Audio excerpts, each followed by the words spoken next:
Inspiring personality awards हैं और हम लोग टीवी में काम करते हैं, हम लोगों को हीरो बोला जाता है कि हम लोग हीरो हैं, बट एक्चुअली यहाँ पर जितने भी लोग हैं वो असल ज़िंदगी में हीरो हैं। हम तो सिर्फ एक्टिंग करते हैं, बट यहाँ पर जितनी भी इंस्पायरिंग पर्सनालिटीज़ हैं, मेरी खुशकिस्मती है कि मैं उनके साथ, मुझे भी अवार्ड दिया जा रहा है और अपने आप में बहुत बड़ी बात है। So thank you so much for that. Sir, एक अवार्ड पाना आपके लिए कितना मायने रखता है? आई थिंक हर एक आर्टिस्ट के लिए अवार्ड पाना बहुत ज़रूरी रहता है, क्योंकि ये एक निशानी होती है, एक चिन्ह होती है कि आपको ऑडियंस पसंद करती है। हमारी पहचान ऑडियंस से होती है, हमें ऑडियंस कितना पसंद कर रहे हैं, कितना नहीं कर रहे हैं। तो एक अवार्ड किसी हद तक मैटर करता है, शायद उसके बाद नहीं मैटर करता है एक हार्डकोर आर्टिस्ट के लिए। तो अभी मैं जिस लेवल पे हूँ अभी तो मेरे लिए काफ़ी मैटर करता है। इंस्पायरिंग जैसे नाम है, आप किससे इंस्पायर हो या? मैं अपने लाइफ में बहुत कम एक्टर्स से इंस्पायर्ड हूँ। मेरे जो मैं जिनको बहुत फॉलो करता था वो अब नहीं रहे, वो इरफान खान साहब और नवाजुद्दीन सिद्दीकी, के मेनन और इस तरीके, पंकज त्रिपाठी, ये लोग जो एक्टर्स हैं, मैं अपने आप को उस लेवल पे लेकर जाना चाहता हूँ। सो ये मेरे इंस्पिरेशन है। इन दिनों क्या कुछ हो रहा है? इन दिनों एक सब टीवी पर शो आने वाला है कॉल्ड ध्रुव तारा, वो 20 फरवरी से आएगा।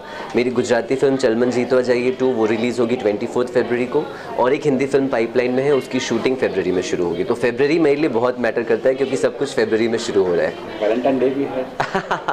वैलेंटाइंस डे पे मैं बिहार में शूट कर रहा हूँ, गया में, तो उससे फ़र्क नहीं पड़ता। Thank you so much. Thank you. ये कला संस्कृति की तरफ से शीला मैडम ने ये जो अवार्ड रखा है, आप अपने भारत देश में या महाराष्ट्र में अलग अलग क्षेत्र में जो लोगों ने कार्य किए हैं, उन सारे लोगों को इस तरह के अवार्ड से सम्मानित किया जा रहा है। अवार्ड से सम्मानित करना, उस आदमी ने जो भी मेहनत की हुई होती है उसको लोगों तक पहुंचाना, ये शीला जी अपने प्रोग्राम की वजह से सारे जगह पे उनको सम्मानित करके उनका मान बढ़ाती है। इस तरह के अवार्ड हर जगह पे होने चाहिए, जिससे लोगों को काम करने के लिए लोग सोशल वर्क में आगे आएंगे। इंस्पायरिंग की बात होती है, किससे इंस्पायर होकर आपने ये फील्ड चुनी? सर, मैं तो बॉर्न एंड बॉटअप मुंबई से हूँ। मुंबई ये माया नगरी है।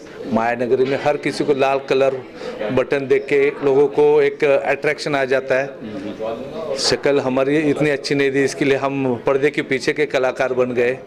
मैं टेक्नीशियन हूँ और टेक्नीशियन के लिए काफ़ी सालों से मैं काम कर रहा हूँ। इंस्पायर, ये इंडस्ट्री पूरी दादा साहब फाल्के की वजह से बनी हुई है। हम दादा साहब फाल्के से इंस्पायर हो चुके हैं, क्योंकि एक मराठी आदमी ने इतना बड़ा महान कार्य किया हुआ है, और आज हम उन्हीं के लिए जो कार्य कर रहे हैं उनको भारत रत्न दिया जाए, इसके लिए हम लोग कई दिनों से मेहनत कर रहे हैं। और हमारी संस्था और हमारे सारे फिल्म इंडस्ट्री के लोग मिलकर उनको एक दिन मरणोत्तर भारत रत्न ज़रूर देंगे। बस मुझे इतना कहना है कि हमें इस अवार्ड फंक्शन के लिए मुझे इनवाइट किया गया, मैं आया। और सबसे बड़ी बात इसमें यह है कि बहुत खुदकिस्मत हूँ मैं कि ऐसे रियल हीरो के सामने आज हम प्रेजेंट हो पाए। जैसे हमारे देश के वीर जवान लोग आए हैं, जिन्होंने हमारे देश के लिए बहुत योगदान दिए हैं। अपनी जान भी लोगों ने गंवाई है, किसी ने टांग गंवाई, किसी ने कुछ गंवाई, तो उन्होंने बहुत कुछ करके आज इस स्टेज पर पहुँचे। वो रियल हीरो, उनको मैं स्पेशल सल्यूट करता हूँ। और स्पेशली क्या है कि मैं फिल्म प्रोड्यूसर हूँ, कृष्णा शांति प्रोडक्शन मेरा प्रोडक्शन हाउस है। और आज मैंने केस प्लेयर लॉन्च किया है, और आज ही इसी के मुहूर्त पे हमने एक देशभक्ति के लिए सॉन्ग भी लॉन्च किया है, जिसका बोल है हिंदुस्तान मेरी जान मेरी जान। हम कहते हैं हिंदू मुस्लिम सिख ईसाई जो भी हैं सब है मेरे भाई भाई, और सबके दिल में ये बसता है हिंदुस्तान मेरी जान मेरी जान मेरी जान। जी, इस गाने का वीडियो बना जी, आज मैंने ऑडियो लॉन्च किया है और बहुत जल्दी आप लोगों को वीडियो भी देखने को मिलेगा, क्योंकि 26 जनवरी आपके सामने ही है, आप ज़रूर देखेंगे। हमारे केस प्लेयर के थ्रू और केस म्यूजिक दोनों है हमारा, उसके थ्रू आप बहुत जल्दी आप लोगों के सामने आएगा। जैसा पे गाना हिंदुस्तान गाना हमारा, हाँ, बच्चों को प्लान आगे फ्यूचर में क्यों इस तरह की फिल्म बनाए? देखिए ऐसा है कि आज 10-15 साल हो रहा है कि मैं कह सकता हूँ कि बहुत ऐसी चीज़ें नई मार्केट में आ रही हैं कि जो दिल को लोग छू के जाए। मेरा ये कहना है किसी चीज़ को ख़त्म मत करो, सबको जगाते रहो कि हिंदुस्तान भी मेरे लिए आजकल भागा भागी में सबको लगे, लेकिन हिंदुस्तान के बारे में भी सोचो, जवानों के बारे में भी सोचो, देशभक्ति के बारे में भी सोचो। जैसे सारे इंटरटेनमेंट मूवियाँ बन रही हैं, उस तरह हमारी देशभक्ति की भी एक आध दो मूवी जल्दी जल्दी आनी चाहिए, जो लोगों के अंदर वो जागरूकता बनी रहे। तो बहुत जल्दी आप लोगों को इस पर भी मूवी देखने को मिलेगा। स्टेज पे आपने एक वादा किया है, हाँ तो बताएंगे सर क्या है? सर, वादा मैंने ये किया है कि जो भी हमारे इस प्रोडक्शन हाउस से इनकम आएगा उसका 15% हम ऐसे लोगों के लिए जो जिनको नीडी, जैसे उन्होंने बोला कि आज मैंने देश के लिए अपनी टांगें गंवा दी, अपनी हाथें गंवा दी, लेकिन आज भी मुझे सरकार से या किसी से कोई ऐसा हेल्प नहीं मिलता है कि भाई टिकटें फ्री कर दी हो या हमें कहीं कोई मेरी स्पेशल व्यवस्था कर दी, जो कि वो नीडी है, वो पर्सन नीडी है, उसके पैर भी नहीं, उसके हाथ भी नहीं, तो करना चाहिए कुछ ना कुछ।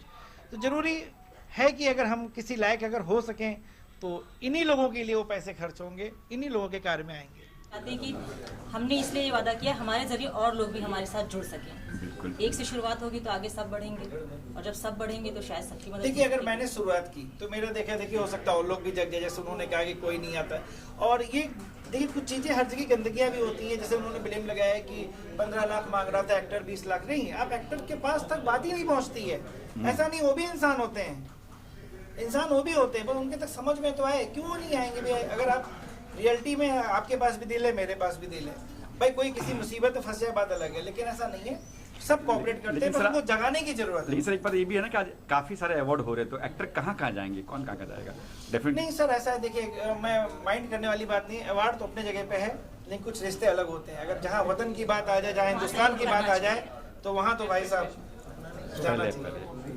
अच्छा, इंस्पायरिंग पर्सनैलिटी अवार्ड है ये, आप लोग किससे इंस्पायर हुए थे इस फील्ड पे आने के लिए, किससे इंस्पायर हुए थे? नहीं देखिए, एक्चुअली इसके बारे में ब्रीफ करूं कि शीला मैम ने इसको ऑर्गेनाइज किया। उन्होंने कहा कि मेरे पे कोई, जैसे उन्होंने कहा कि फिल्मी दुनिया कोई सपोर्ट नहीं करते हैं, तो उन्होंने बहुत जगह ट्राई किया, किसी ने नहीं किया।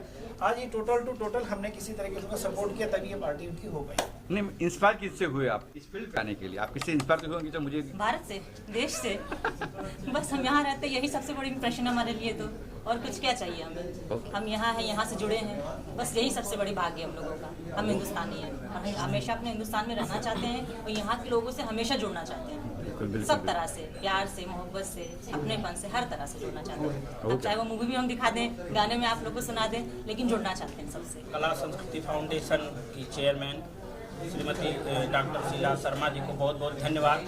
कला और संस्कृति को आपस में जोड़ने वाला एक फाउंडेशन है, बहुत ही अच्छा, देशभक्ति और हर समाज के लोगों को अच्छा अवार्ड मिलना मतलब एक जिम्मेदारी भी होती है।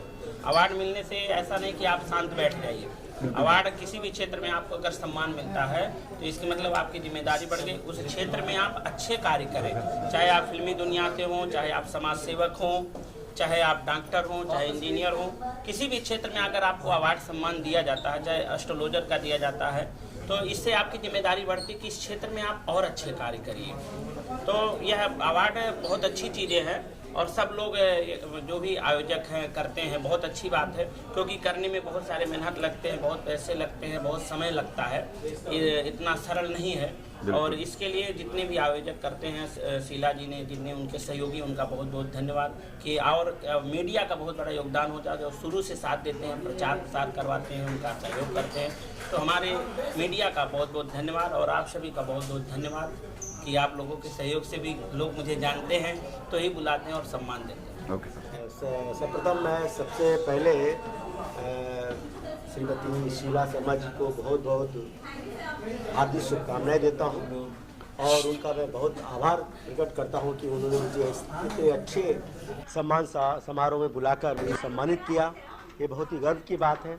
और सबसे अच्छी बात मुझे ये लगी कि देखिए, अवार्ड तो रोज़ मुंबई में होते हैं, सारे बड़े बड़े जगह अवार्ड होते हैं, लेकिन इन्होंने जो कंसेप्ट चुना है समाज के अच्छे लोगों को बुलाकर, और सबसे बड़ी बात है कि देश के उन वीरों को बुलाकर सम्मान किया जो देश के लिए मतलब अपनी जान देने को तैयार है। कई सैनिकों को मैंने देखा जिन्होंने लड़ाई लड़ी और उनके अंग तक कट गए, उसके बावजूद वो लड़ते रहे और आज इतना उनका सम्मान है सैनिकों का, तो उनका मैं बहुत ही आभार प्रकट करता हूँ सैनिकों का जो देश के लिए हमारे लड़ते हैं। और आज इनकी वजह से हम लोग अपने घरों में सुरक्षित हैं। आज हम अपनी वजह से, इनकी वजह से समाज में, राष्ट्र में सभी के परिवार सुरक्षित हैं और बच्चे सुरक्षित हैं। सर, एक मुहिम छेड़ रहे हो सर, आप क्या मुहिम है जो बताएंगे वो OTT पे आपका आजकल? हाँ, वो मैंने जो OTT पे जो और फिल्मों में जो अभी कुछ समय से जो अश्लील बातें और अश्लील जो दृश्य आते हैं, उसके लिए मैंने पिछले वर्ष भी एक इसके खिलाफ आवाज़ उठाई थी, जिसमें मैंने जो खुलेआम सारे जो कलाकार हैं, मनोज बाजपेयी जी हैं, नवाजुद्दीन सिद्दीकी है, एकता कपूर है, ये सभी के विरोध में मैंने आवाज़ उठाई थी कि ये लोग समाज को गंदा कर रहे हैं, समाज में वो लोग ऐसी बातें लेके आ रहे हैं। आज हम अपनी टीवी देखते हैं और कोई भी सीरीज देखते हैं तो आप अपने परिवार के साथ बैठ कर नहीं देख सकते हो। तो उन बातों को लेकर मैंने आवाज़ उठाई थी। पिछले वर्ष प्रधानमंत्री जी को लिखा था, सूचना प्रसारण मंत्रालय में लिखा था और सूचना प्रसारण मंत्रालय ने मुझे रिप्लाई दिया, प्रधानमंत्री कार्यालय ने रिप्लाई दिया। मैं उनका बहुत आभार व्यक्त करता हूँ और कुछ समय तक सब बातें अच्छी चलती रही। अभी फिर कुछ दिनों से 2-4-6 महीने से देख रहा हूँ गंदे गंदे दृश्य फिल्माए जा रहे हैं, गंदी गालियाँ दी जा रही हैं। तो उसके खिलाफ मैंने अभी अनुराग ठाकुर जी को पत्र लिखा है, उनको मैंने ट्वीट किया है और प्रधानमंत्री जी को भी लिखा है, राष्ट्रपति जी को लिखा है कि ये देश हमारे भारत हमारी सभ्यता, हमारी संस्कृति, हमारे संस्कारों के खिलाफ है। हमारी आने वाली युवा पीढ़ी बर्बाद हो जाएगी।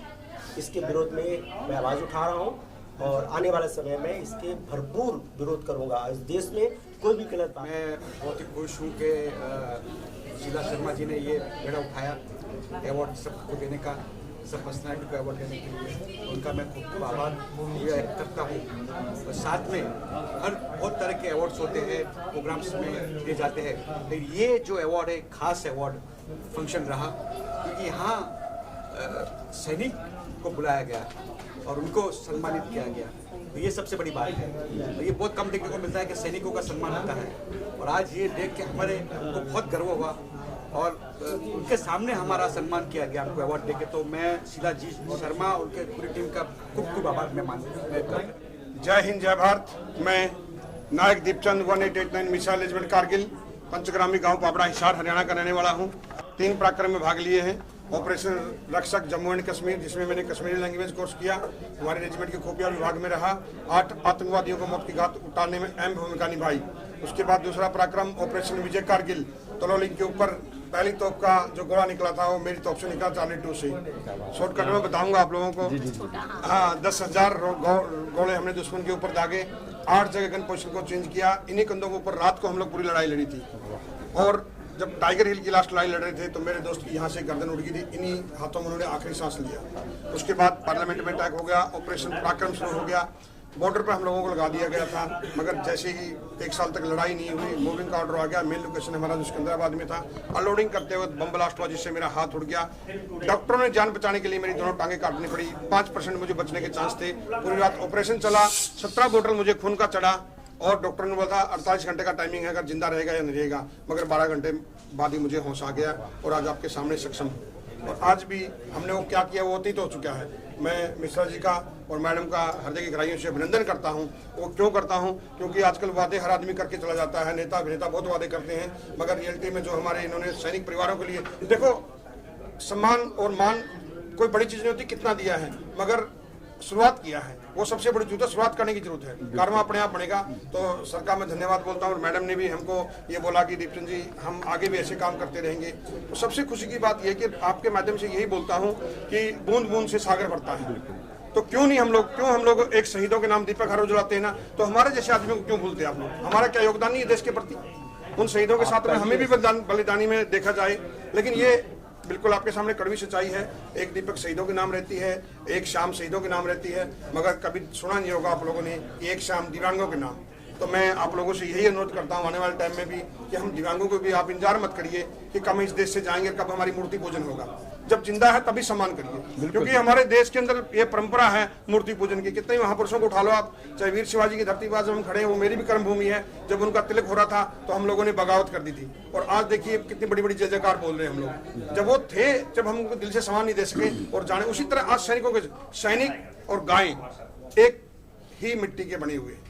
जब तक गाय हमारी दूध देती है, हमारी माता है, उसके बाद उसको छोड़ देते हैं। उसी तरह जैसे सैनिक हम सरहदों के ऊपर रहते हैं तो पूरा भारत का ठेका हमारे ऊपर होता है, कंधों ऊपर। जब वो सैनिक रिटायरमेंट हो जाता है, हमारे पास कितनी बड़ी बड़ी तोहफे रहती है, कितने बड़े चार्टर प्लेन रहते हैं, मगर जब वो रिटायरमेंट होकर आ जाता है तो गुम नाम की जिंदगी जीता है, आपकी सोसाइटी के अंदर सिक्योरिटी ड्यूटी करता है। तो क्या सम्मान है उस सैनिकों के लिए? आप बताइए। ये 140 कोटि के लिए क्वेश्चन मार्क है कि जो सैनिक राष्ट्र को हमेशा माइनस टेम्परेचर में लगा ले, इस देश के लिए काम करता है, जब वो रिटायरमेंट होके आता है तो क्या ड्यूटी करता है आप खुद सोचिए। एक सिक्योरिटी गार्ड, उसमें क्या क्या कारनामे किए होते हैं। तो हृदय से आप कोई भी जिस भी धर्म को आप मानते हो कहीं भी ज्वाला जलाओ, जब तक आप अंदर की ज्वाला नहीं जलाओगे तब तक कुछ नहीं हो सकता। आप हम लोग एक दूसरे को दोष देते रहते हैं, मगर मैं ये बोलता हूँ एक दूसरे को दोष देने के बजाय मैं इस राष्ट्र के लिए क्या कर सकता हूँ, ये बात सोचनी है। आज मेरी भले ही कंडीशन ऐसी हो, मैं हर टाइम हर कदम इस राष्ट्र के लिए एक चलाता हूं कि मेरे जब तक मैं जीऊं इस संसार में, इस देश के लिए, उन वीरांगनाओं के लिए, मेरे जैसे आदमियों के लिए मैं कुछ करके जाऊं। क्योंकि जन्म मृत्यु आपके हाथ में नहीं है, मगर कर्म आपके हाथ में है, वो मैं आज कर रहा हूं। और नमन करता हूं आप सभी को और इस मातृभूमि को कि मुझे इस मातृभूमि में जन्म लेने का मौका मिला, और ये जिसकी कोई भी कीमत नहीं है। आज आपके माध्यम से मैं बताता हूँ, नहीं, इसकी ये बेशकीमती जो मैंने पहन रखी है ना, जो बेशकीमती जो मैंने पहन रखी है, आज देश का या विश्व का सबसे अमीर आदमी भी ये नहीं पहन सकता है। उसके लिए जो बलिदान हमारे पीछे लगता है, वो बलिदान देकर के हमको ये वर्दी और ये मेडल मिले हुए हैं। क्योंकि इसके लिए आपको संघर्ष करना पड़ता है, और मैं खुशनसीब हूँ उन सैनिकों में से कि मुझे युद्ध लड़ने का मौका मिला और ये वर्दी पहनने का मौका मिला। क्योंकि मेरे खानदान में कोई सैनिक नहीं था, मैंने नेताजी की सुभाष चंद्र बोस की फोटो को देख करके इस वर्दी को पहना है। और आज मुझे प्राउड है कि मैं इस भारतीय सेना का एक अभिन्न अंग हूँ। भले ही मैं छोटा सिपाही हूँ, मगर आपको पता चीटी भी बड़ा बड़ा काम कर जाती है। तो मैं धन्यवाद करता हूँ इस व्यक्ति को, धन्यवाद करता हूँ आप सबको। मैडम आप आए मेरे लिए वही सबसे बड़ी बात है। आप क्या कहेंगे मैम आज इस अवार्ड, इंस्पायरिंग अवार्ड के बारे में? मुझे इंस्पायरिंग पर्सनालिटी अवार्ड का नाम मैंने इसलिए रखा, हमारे सामने आप उदाहरण ही एक है, इसी टाइप के उदाहरण को मैं सामने लाना चाहती थी। और ये सर और मैम की वजह से हम सब इनको एक जगह पे इकट्ठा कर पाए और हमने ये प्रोग्राम ऑर्गेनाइज किया। थोड़ा सा मिसमैनेज हुआ, उसके लिए क्षमा चाहती हूँ, लेकिन फिर भी जब कुछ हम बड़ा करते हैं तो छोटी छोटी गलतियों को माफ करते हैं। थैंक यू सो मच आप सबके सपोर्ट के लिए, थैंक यू। शुक्रगुजार हूँ शीला शर्मा जी का, जिन्होंने इतनी बड़ी बड़ी हस्तियों के साथ आज मुझे भी सम्मानित किया इस अवार्ड से। आप देख रहे हैं कि उन लोगों को आज अवार्ड दिया गया जिन्होंने देश के लिए अपने जान की बाजी लगा दी। और यहाँ पर कारगिल योद्धा थे, ऐसे भी पुलिस वाले थे जिन्होंने देश के लिए बहुत कुछ किया है। तो ऐसे लोगों के साथ में आज मुझे अवार्ड मिला, मैं वाकई में मुझे बहुत अच्छा लग रहा है और मैं शुक्रिया अदा करता हूँ पूरी टीम का। और आने वाले 26 जनवरी की मैं सबको गणतंत्र दिवस की बहुत बहुत बधाई देता हूँ। सबसे पहले तो धन्यवाद दूंगा। सबसे पहले धन्यवाद दूंगा डॉक्टर शीला शर्मा जी को, कला संस्कृति फाउंडेशन की जो फाउंडर मेंबर हैं, फाउंडर प्रेसिडेंट हैं, जिन्होंने इस कार्यक्रम को रखा। और मैं इसमें as a guest of honour और सपोर्टिंग पार्टनर था। मेरा एनजीओ है, मेरा नाम डॉक्टर विजय बजाज है और मेरा एनजीओ है वैक पीपल काउंसिल। हम लोग भी अभी 12 मार्च को दिल्ली में इवेंट करने वाले हैं, गांधी सेवा रत्न, जिसका 3रा वर्ष है। और सभी जो आप प्रेस वाले भाई हैं उनको भी निवेदन करूंगा कि हमारे कार्यक्रम में जरूर आएँ दिल्ली में। और ये कार्यक्रम जो है ये बहुत अच्छा कार्यक्रम है, जो कि ये इस प्रकार के जो कार्यक्रम होते हैं, ये कार्यक्रम लोगों को प्रोत्साहन देते हैं। बिल्कुल, जब हम लोगों को प्रोत्साहन मिलता है तो हम लोग और आगे कार्य करने के लिए प्रेरित होते हैं कि हमें और आगे कार्य करना है। जी, तो किससे इंस्पायर होकर आपने जो शुरू किया, जो भी आपने एक्टिविटी शुरू की है? जी, मैंने किससे इंस्पायर हुए थे आप? सर, इंस्पायर तो ऐसा था कि हमारे पिताजी भी वर्क करते थे और हम लोग देखते रहते थे मेरे पिताजी को कि वो जो हमारे रिलेटिव्स हैं उनके लिए कुछ कर रहे हैं। तो हमने सोचा कि इस चीज़ को क्यों ना, इस मुहिम को आगे बढ़ाया जाए, इस लेवल को आगे ले जाया जाए। तो इसलिए फिर हमने हमारा खुद का एनजीओ 2019 में रजिस्टर्ड किया। और ऊपर वाले की मेहरबानी हुई कि हमें कोविड का एक हम उसको आशीर्वाद समझें चाहे वो समझें कि उसके लिए हम लोगों को एक प्लेटफॉर्म मिल गया सोशल एक्टिविटी के लिए, तो हम करने लगे। और ऊपर वाले की जैसे एक प्रसाद भी था कि हमको सेकंड वेव में कोविड भी हो गया, दोनों हस्बैंड वाइफ, और बस चलता आ रहा है। उसके बाद कारवां कंटिन्यू चल रहा है, तो ऐसे ही चलता रहेगा। आप लोगों का, भाई लोगों का सपोर्ट और आशीर्वाद रहेगा तो और आगे बढ़ेंगे। तो जैसे कहा कि यहाँ पे आर्मी के लोग जैसे जी सर आए थे, जैसे कुछ आपके अवार्ड भी आने वाले? जी, मेरे अवार्ड में भी आर्मी वेलफेयर के लिए हम लोग बहुत काम करते हैं। और हम लोगों का एनजीओ रन और आर्मी, हम लोग एक मुहिम चलाते हैं जिसमें कि हम लोग जो वर्चुअल रन होता है, वर्चुअल रन एक्टिविटी हम लोग पब्लिश करते हैं। और उसमें जितने भी पार्टिसिपेशन भाग लेते हैं या जो भी उसमें वो कलेक्शन करते हैं, वो पूरा आर्मी वेलफेयर को जाता है। आज तक हम आर्मी वेलफेयर को 51,000 डोनेट कर चुके हैं हमारे एनजीओ के थ्रू। तो ये हमारी एक्टिविटी चलती रहती है। Okay, thank you sir. आज जो हमें यहाँ पे आमंत्रित किया है, मुझे किया है, अनु दीदी को किया है, हमारे भाई गौरव भाई को किया है, बहुत अच्छा प्रोग्राम रहा है यहाँ पे। और स्पेशली ये जो प्रोग्राम था रियल हीरो लोगों के लिए था, जो हमारे जवान हैं, जो सरहद पार पे हैं, हमारे जो पुलिस वाले जो हमारी हिफाजत करते हैं यहाँ पे आके, जो पायलट्स हैं, मतलब हमारे जो देश के असली हीरो है, ये उनके लिए प्रोग्राम था। तो हम यहाँ पे उनको चेयरअप करने के लिए आए, तो स्पेशली उनके लिए यहाँ पे आए, तो बहुत अच्छा लगे प्रोग्राम में आके। सर नाम है इंस्पायरिंग, इससे आप इंस्पायर होकर जो भी आप एक्टिविटी कर रहे हैं किससे इंस्पायर? ये हमारे जो असली जवान हैं, जो हमारे साथ बॉर्डर पे हैं, जो वहाँ पे हमारी मिलिट्री पूरी फौज है, जिसकी वजह से आज हम इतने बोलते हैं ना सुरक्षित घूम रहे हैं और एकदम बिंदास घूम रहे हैं। ये सब उनकी बदौलत ही घूम रहे हैं। अगर वो ना होते तो आज हम अपने घरों में बैठे होते, या आप बोलते हैं ना हम किसी की गुलामी कर रहे होते। मुझे इनविटेशन दिया शीला जी ने, बड़ा अच्छा लगा। और ये रियल हीरोज़ के लिए था, मेरे को यहाँ के पता चला, इससे पहले मैंने पूछी भी नहीं थी, मैं आ रही हूँ बोली थी, मुझे पता नहीं था। लेकिन जो जिन लोगों के लिए अवार्ड्स और रियल हीरोज़ के लिए मुझे बड़ा अच्छा लगा, और उनके साथ बैठ के बात करके बड़ा प्यारा लगा। मेरे पार्टनर भी आप नहीं, मेरा के शीला जी से बहुत अच्छा घर जैसा रिलेशन है, उन्होंने बताया। मगर मुझे भी ये नहीं मालूम था कि यहाँ पर सब आर्मी के और मिलिट्री के जवान हैं। तो माशाल्लाह प्रोग्राम बहुत अच्छा था, और ऐसे लोगों को अवार्ड देना एक अलग अहमियत होती है। आज इसमें देखो कोई सेलिब्रिटी नहीं है, तो सारे मिलिट्री के जो आज हमारे जो देश के, अभी उन्होंने बताया आपको कि वो कितने माइनस डिग्री में वहाँ पर हैं। तो ऐसे लोगों को अगर नहीं पूछेंगे तो फिर किस बात का। तो भारत में आज रहते हैं, भारत को बचाने वाले वो लोग हैं, और उन लोग को कोई देता नहीं। अब उन्होंने बोला कि हमारी कोई वैल्यू नहीं है, कहीं हमको रिबन काटने नहीं बुलाते, तो हमारे भी जितने अवार्ड शो होंगे उनको हम ज़रूर बुलाएंगे, इतना वादा। और शीला जी का प्रोग्राम बहुत अच्छा था, और इसके लिए धन्यवाद। मीडिया पार्टनर मुंबई हलचल है। नहीं, अभी बोल दिया तो उठाना क्या, मैं खुद बुलाऊंगा उनको, जब उसके बाद ही किसी को बोलेंगे। सबसे पहले तो मैं शीला जी को इस सफल आयोजन के लिए मैं ढेर सारी शुभकामनाएं दूंगा, बधाई दूंगा। और आने वाली जो 26 जनवरी है उसमें सबको रिपब्लिक डे के लिए मैं सबको ढेर सारी एडवांस में अग्रिम बधाई देता हूँ। और जैसा कि अभी दिलशाद भाई ने बताया कि यहाँ पे बहुत सारे ऐसे फौज के लोग आए थे जिन्होंने अपनी अपनी व्यथा बताई कि किस तरीके से वो देश के लिए काम कर रहे हैं, जो हम सभी जानते हैं, लेकिन उनको किस तरीके से समाज में कहीं ना कहीं इग्नोर कर दिया जाता है। तो वो चीज़ को हमेशा हम सभी जो है, समाज के जितने भी लोग हैं, उनका ये दायित्व बनता है कि हमारे समाज के जो रियल हीरो हैं उनको हमेशा सम्मान मिले। जैसा कि आज के कार्यक्रम में भी मैंने देखा कि आगे कुछ ऐसे सिविलियंस जो अपने आप को नेता समझते हैं वो आके बैठ गए, और वहाँ पे हमारे जितने भी फौजी थे वो आके खड़े हुए, पीछे जाके बैठना हुआ। तो ये हमारी एक सिविक सेंस होनी चाहिए कि अगर हमारे समाज के ऐसे कोई रियल हीरो आते हैं तो सबसे पहले उनको प्राथमिकता देनी चाहिए। और फिर से एक बार मैं शीला जी को ढेर सारी शुभकामनाएं दूंगा कि आज उन्होंने हम सभी को बुलाया और सम्मान किया, और बहुत सारे ऐसे समाज के अलग अलग जगहों से लोगों को बुला के और यहाँ पे अवार्ड दिया।